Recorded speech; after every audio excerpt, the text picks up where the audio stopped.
Okay, folks. So I'm gonna teach you some lighting stuff from Maya, since that is what is asked of you in the assignment, which is fine. It can be fun, and you can do some nice renders. And learning how to do some nice renders is valuable. So I'm gonna teach you a couple things, and you've kind of got some options. So let's just start. But first of all, let me just clean up the scene a little bit. I'm gonna hide these cameras. I just took the house from one of your files. Um, so that's what I'm working with right now. It's the same exact house scene that you guys are working with. So I'm gonna take that and I'm gonna just I don't have any textures on it. I didn't take it. I took one of the older versions that's just UV mapped and that's it. So there's no textures, and textures aren't really for lighting. Sometimes it's good to do lighting without textures, just so you can get a sense for exactly what the lighting is doing, or at least turn off the textures temporarily, just so you get a good sense for what the light is contributing, and you don't confuse yourself by the textures throwing things off. Anyways, so here we go. First thing I'm gonna do is take the entire scene, everything in it, and I'm just gonna make sure that there is a just generic blend on it. Just a simple generic blend. I'll turn the specular color and specular roll off down a bit. I want it to have a little bit of shine, but not much. Again, if I had textures and actual materials on here, it would then those would behave the way that they should. I'll turn the reflectivity down. Now, this again is not something you need to do necessarily. This is just for demonstration purposes. So I'll just go ahead and close that. That's fine for now. Just so that I know I'm at a very neutral point where the materials aren't gonna cause any weirdness. Okay, so now that I've got that done, let's put some lighting in. First, if I hit the 7 key, of course, 7 key turns on lighting mode, and since I have no lights, it is perfectly dark. Um, so first thing I'm going to do is probably drop in a directional light. So I'll just go to create, lights, directional light. And somebody wanted to see. I'm gonna scale up the icon. By the way, you can scale up the icon just so you can see it better. Um, that's what I just did right now, just to make it easier to see. Uh, Anyways, so I've got lighting on. You can see which way the lighting's going, but it's a lot easier to see which way the lighting's actually really going if you turn on the shadows, which again I mentioned in my first video.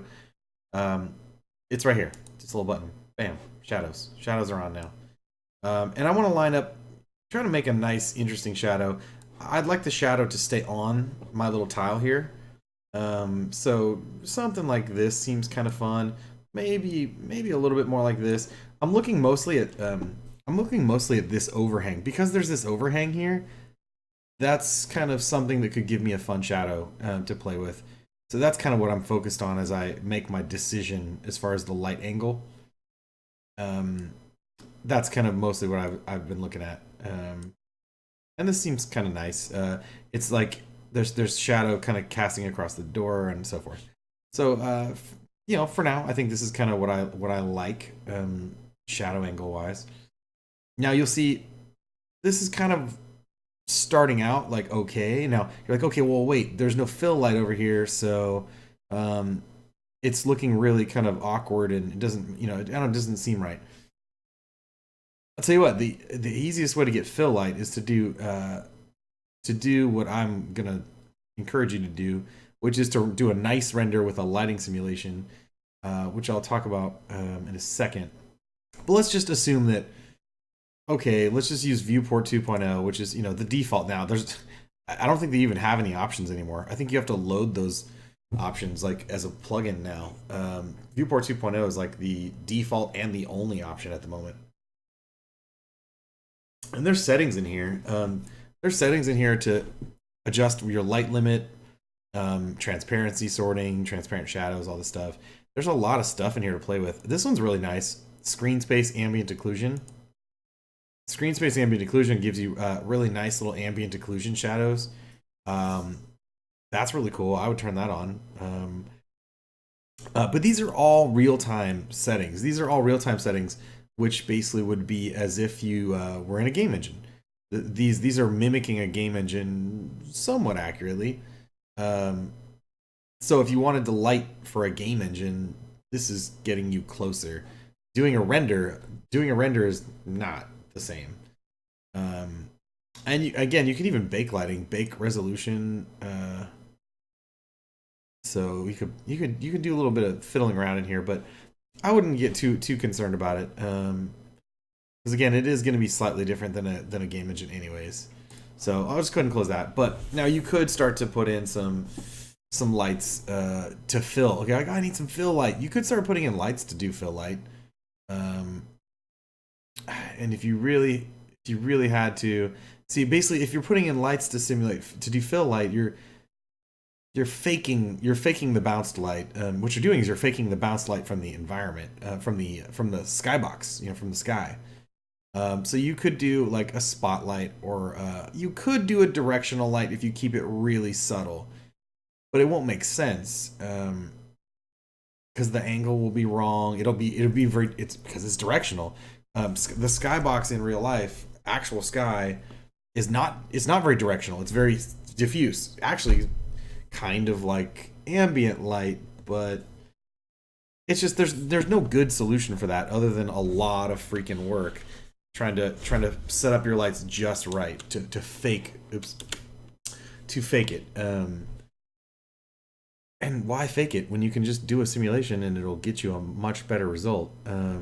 So let me just jump into that, because that's you'll just see as soon as I do it, you're going to see just how much better this is in terms of the quality of the light. Oh, and okay, somebody mentioned the fire. So yeah, okay, you could put a point light down here. You could put a point light down here, over here. If you wanted, like, oh, there's a little fire pit over here, or a fireplace, or I mean, not fire, like a fire pit or a fire campfire or whatever, or a torch or something, tiki torch, who knows. And then of course, if you do that, you definitely should change the color of this, to very orangey, reddish, try to simulate the fire feeling there. And again, fire is very, very. In fact, what you could do is turn up the intensity, but turn on the decay, and just crank up the intensity, probably like 100, maybe more. Decay is accurate. You need decay, just so you know. If you want things to look realistic, you should have decay. No light. All light loses energy. All light loses energy as it travels. So not having decay on is one of the first ways to make things look fake and look bad. So definitely make sure you have decay.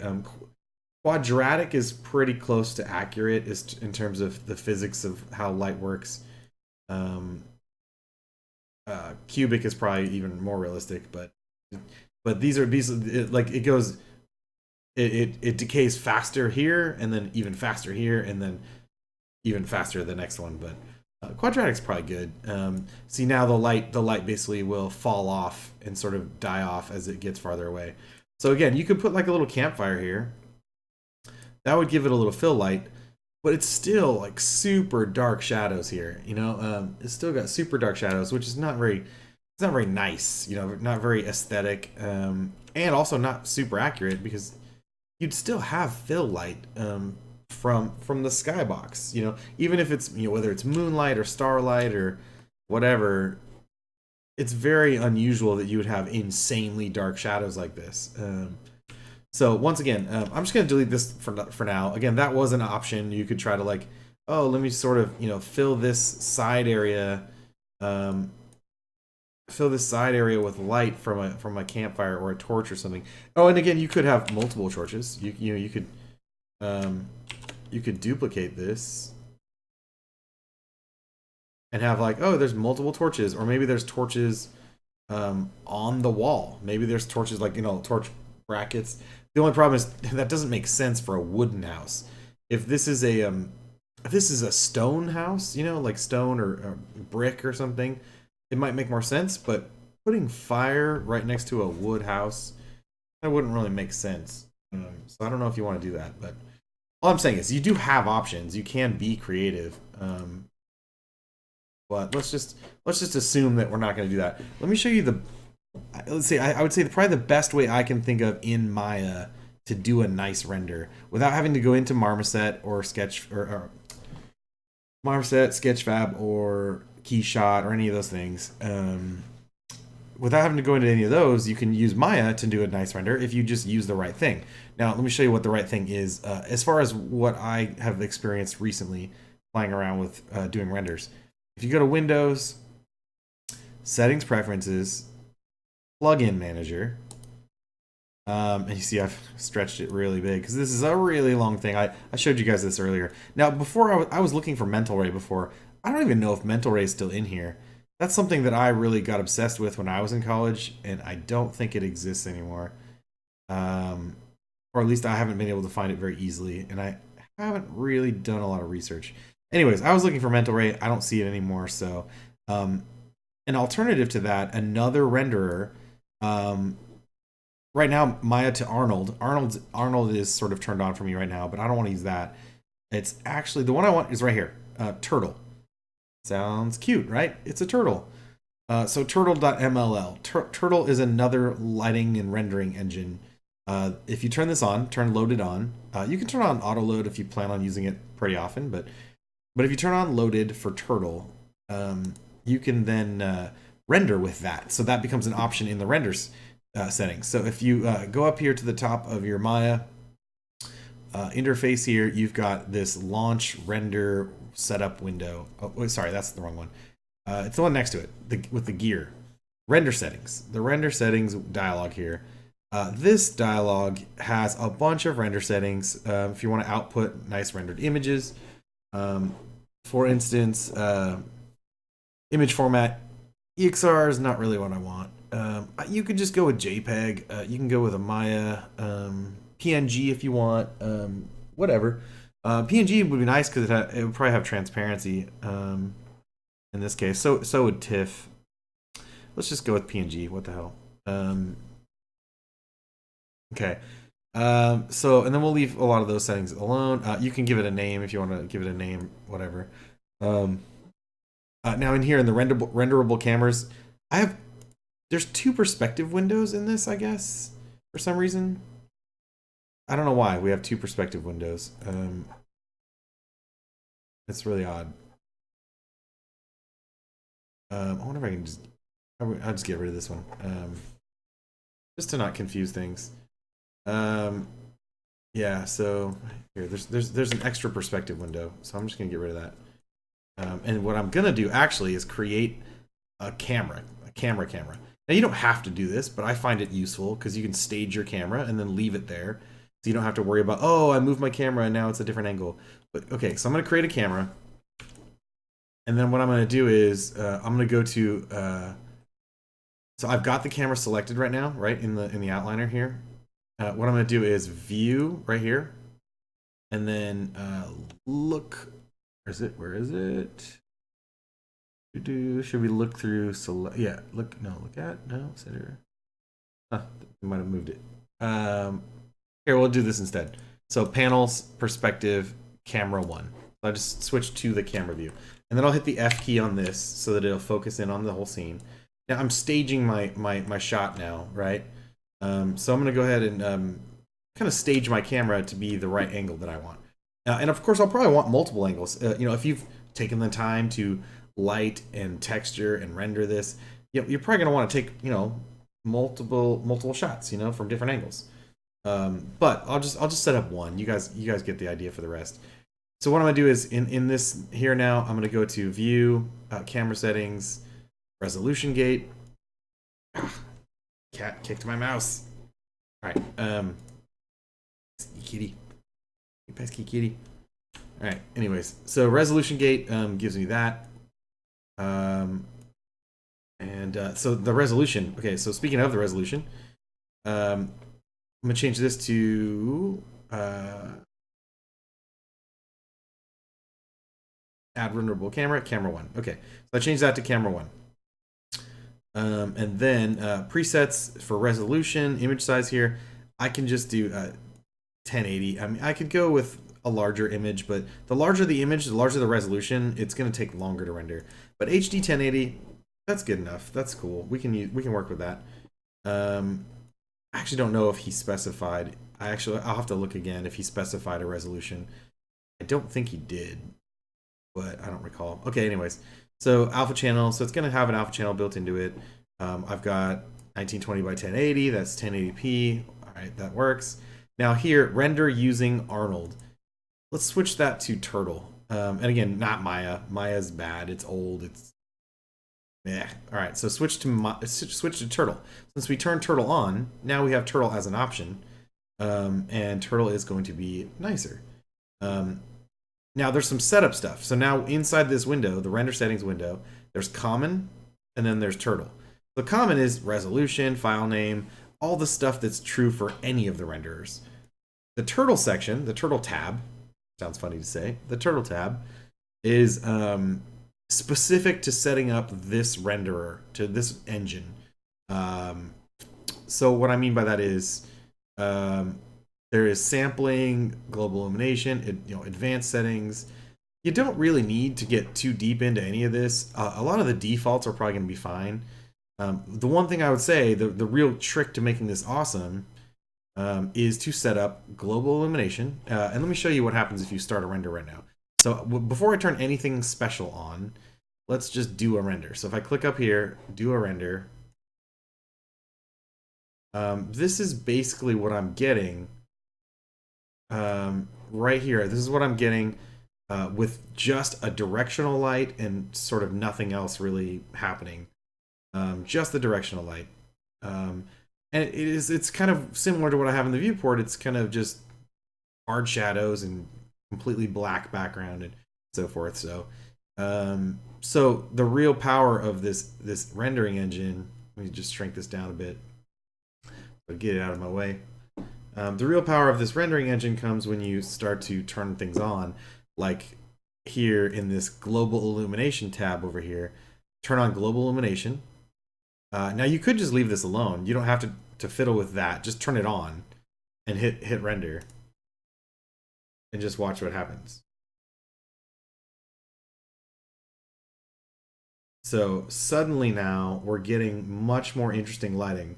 The shadows aren't pitch black. You're getting a little bit of bounce. So what global illumination is it is actually, you see my hand with my new fancy camera filter. Anyways, it's actually bouncing light. It's bouncing light.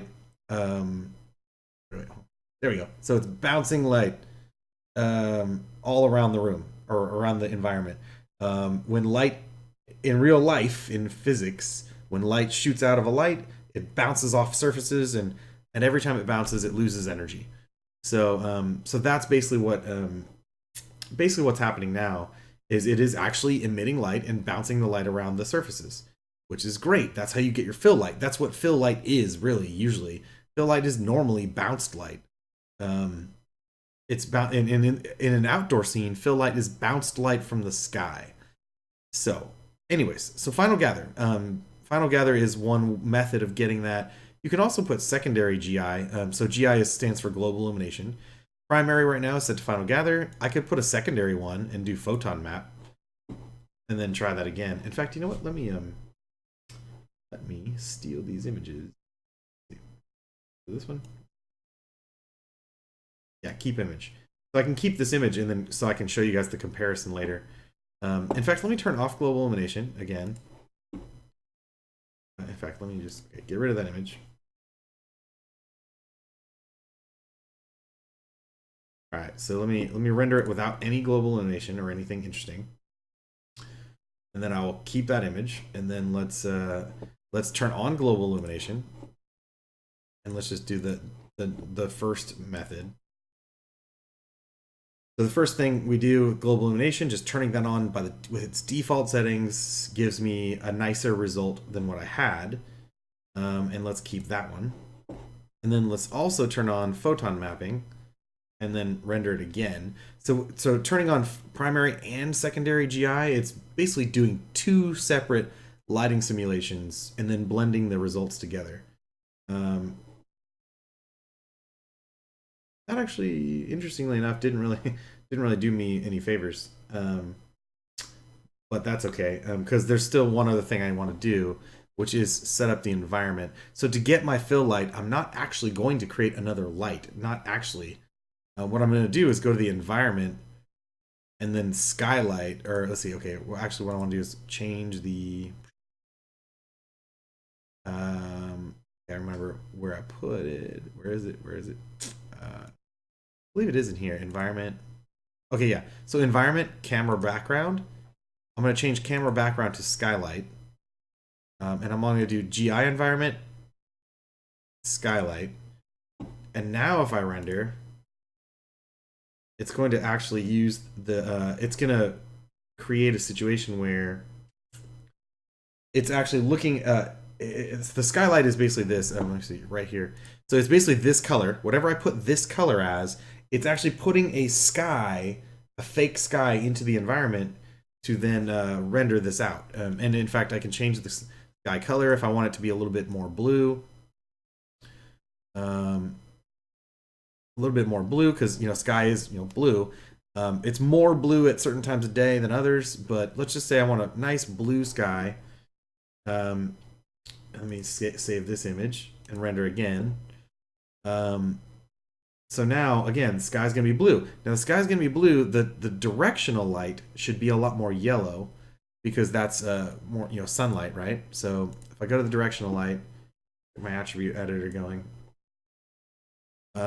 So my directional light here should be a lot more yellow because the sunlight. Now, it gets closer to white at certain times of day, but generally speaking, at, you know, kind of more in the late afternoon, early morning, it's going to be closer to yellow. The closer the sun is to the horizon, then it's going to be a lot more yellowish. So let's do that. Let's change my directional light to yellow. Save this. Render again. And now what we should get is wherever the sunlight is hitting should give us a much more yellow tint. And then the wherever the shadows are should be more blue. And in fact, let's crank up the intensity of the sun a little bit. Sun is extremely bright, obviously.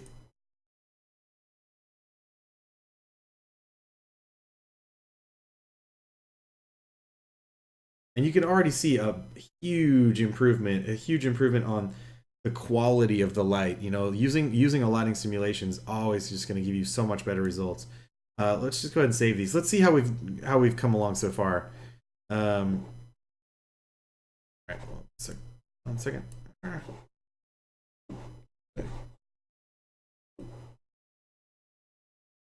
we go. Sorry, lost one of my screens there.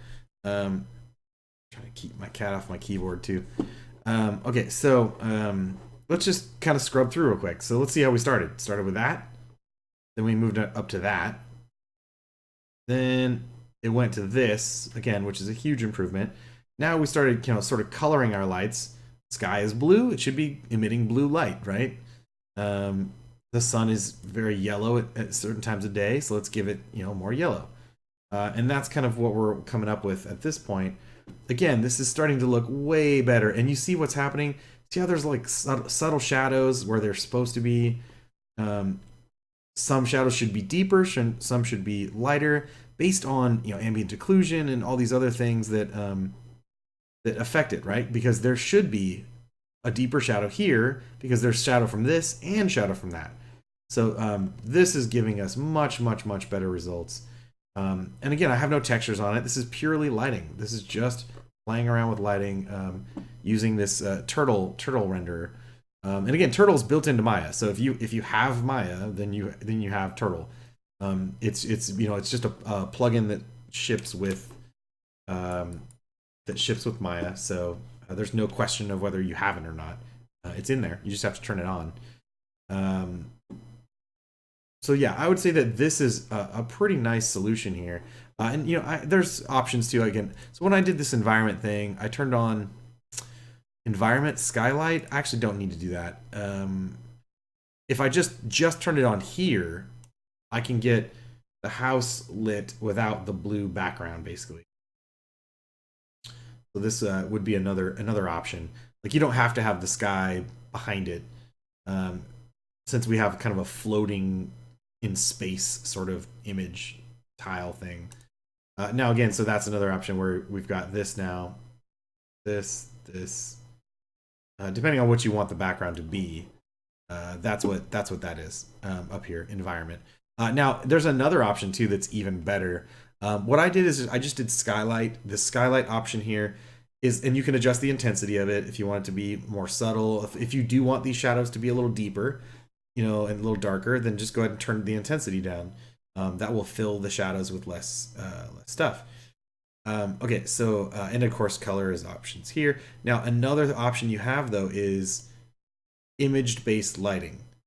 Image-based lighting is actually super cool, and here's where you'd load the file. What you would do is you would actually load a photograph, and what you want to look for is you could use any photograph. You could, in theory, use any photograph and it would work. But the best case scenario is you want to look for a photograph that is an IBL sphere. If you search that term, an IBL sphere is an image-based lighting sphere, which is basically a spherical photo. And what you're going to get from that is you'll have like the whole like sky dome. The whole sky dome will be in there, and there's some beautiful images of sky domes, like image-based lighting spheres, where you get this like beautiful sunset scene, or you get a cloudy day, and the really nice thing about that, you could choose to have it show up. You could choose to have that show up in your render, but even if you don't, if it's not necessarily to create a background for you. What it really does is those image-based lighting spheres, they have so much variance in them, right? Like let's say if it's a cloudy day. The cloudy day is going to break up the light. The light is going to be coming down from the sky with much more variance. Instead of like a solid sheet of light, it's going to break up that light, and it's going to be much more visually appealing. It's going to give you nicer lighting results usually.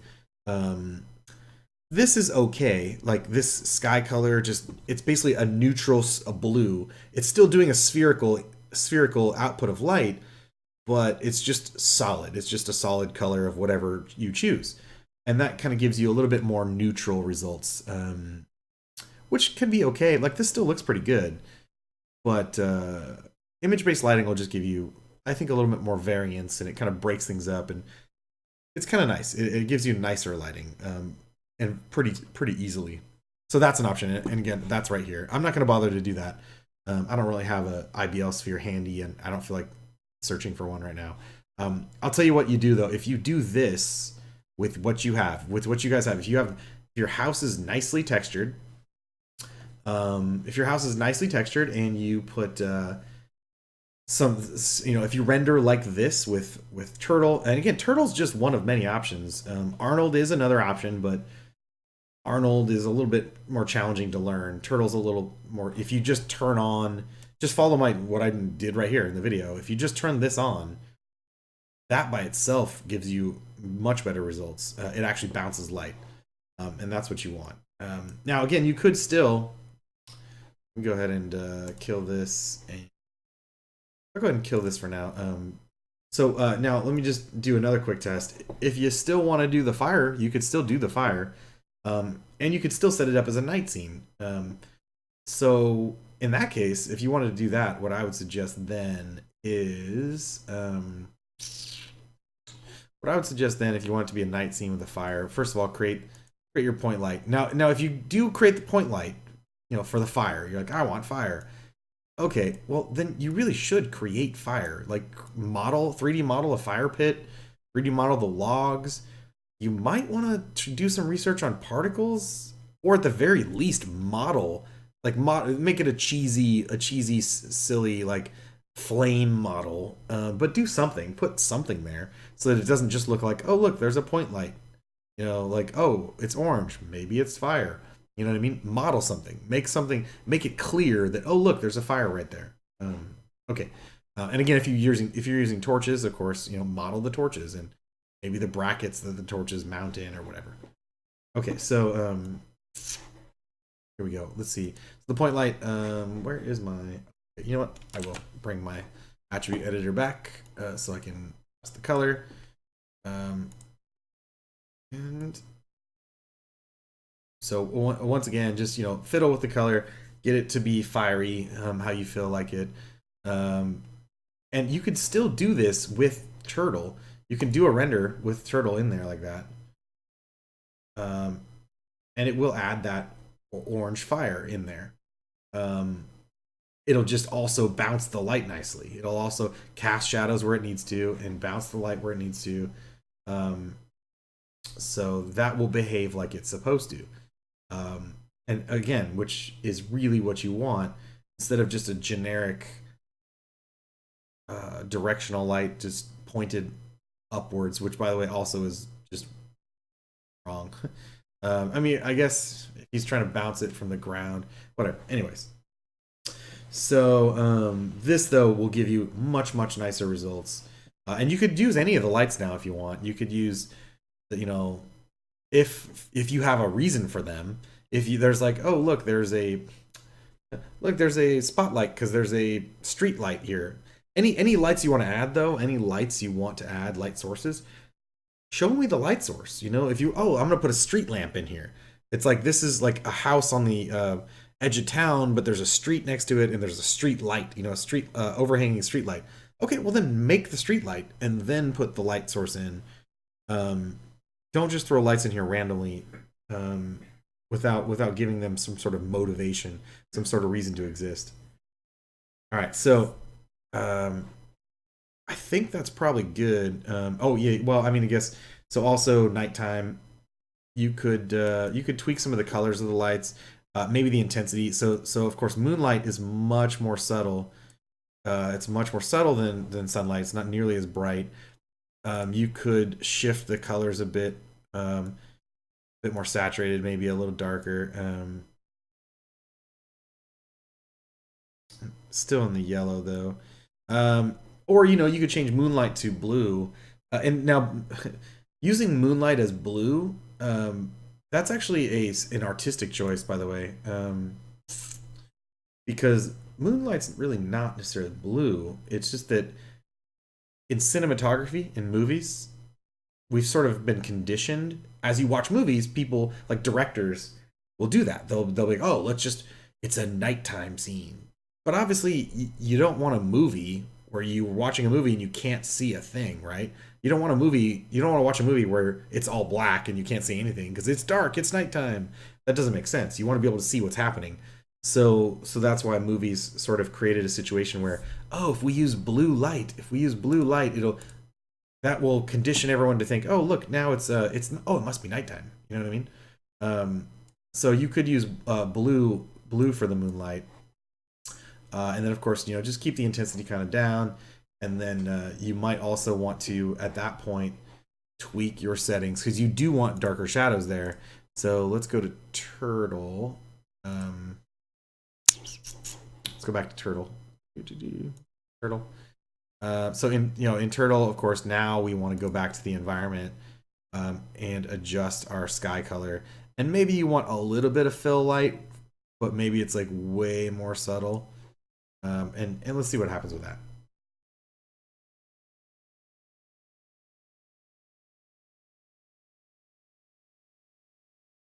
So our moonlight is still too strong. It's still, you know, if it's going to be nighttime, sure, but that's pretty intense. And of course, you probably would want to put more of these orange lights around, right?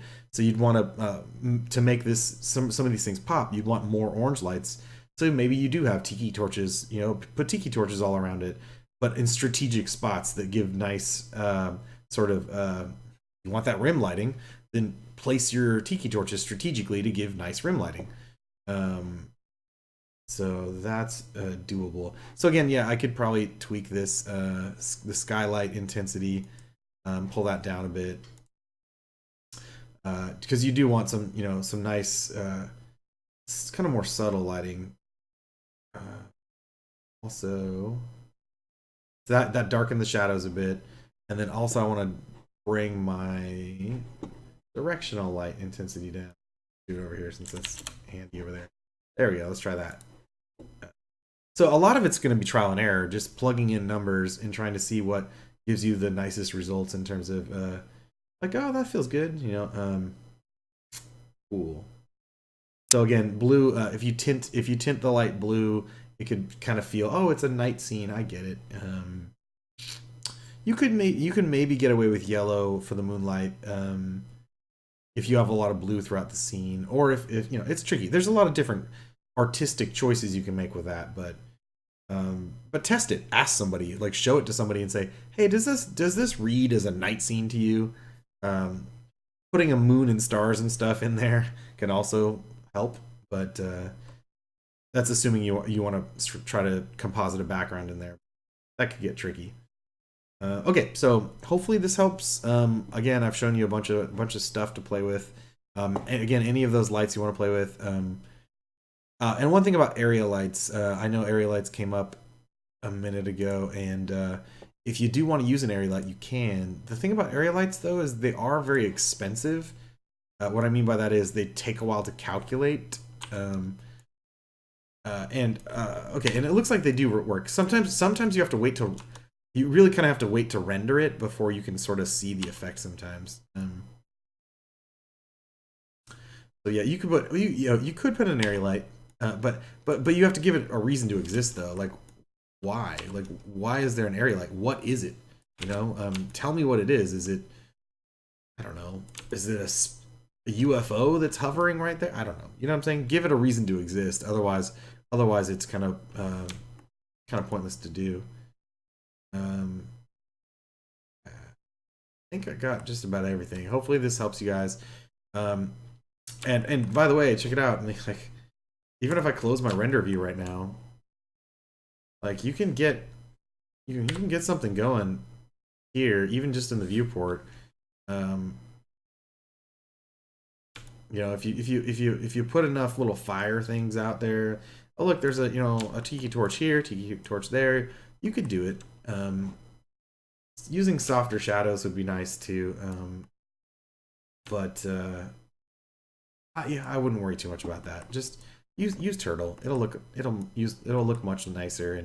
And again, this is not a game engine anyways, so all you're doing is learning how to light and render something that is more for portfolio stuff. Like, hey, look at my beautiful model, and you want nice lighting to showcase that beautiful model. Yeah, but and I, maybe at some point I'll do a Marmoset or a Sketchfab, or maybe I'll do a video about that. And you're welcome to research those things on your own. Sketchfab actually has sketchfab.com. They have tutorials on their website. There's tutorials on their website about how to upload stuff, how to prepare models to get it up there. So anyways, you're welcome to check that out. I will gladly look at those if you want to submit those. So it's up to you. Let me know if this helps. Let me know if you guys still have more questions. I know lighting is not easy, and there's a lot to it. You can always rewind this video and watch very carefully as I set up the turtle stuff and so forth. Just go back step by step and set it up the way I set up. And don't forget about the shadows here, to preview shadows. Where'd it go?